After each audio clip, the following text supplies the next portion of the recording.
ये देखिए friends, burger के लिए मेरी गर्मा गर्म टिक्कियाँ सिक रही हैं।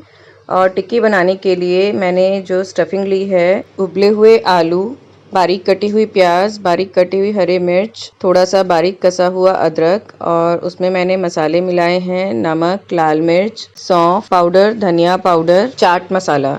इन सबको अच्छे से मिक्स करके ये देखिए मैंने टिक्की बना ली हैं हाथों को ग्रीस करके।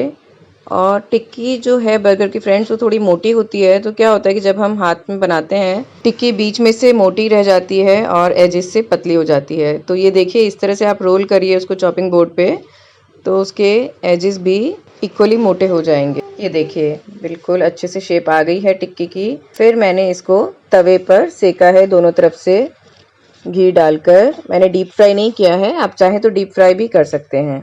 और ये हम बर्गर के लिए मेयोनीज सॉस बना रहे हैं। तो ये टोमेटो केचप ली है मैंने, साथ में मिक्स कर रही हूँ रेड चिली सॉस और मेयोनीज़।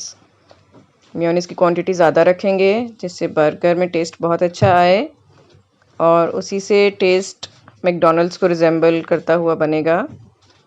ये देखिए तैयार हो गई है। अब ये बर्गर को मैंने हाफ करके तवे पर सेका है और इस पर एक जनरस लेयर हम स्प्रेड करेंगे सॉस की।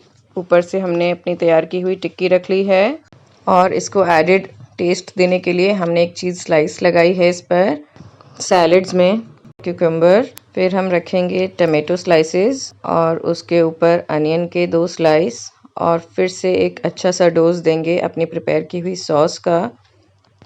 बस इसको सेकंड हाफ से कवर कर देंगे और ये देखिए बर्गर बिल्कुल तैयार है, मैकडॉनल्ड्स से भी ज़्यादा टेस्टी। सर्व करने से पहले इसको 10 सेकंड माइक्रोवेव ज़रूर कर लें।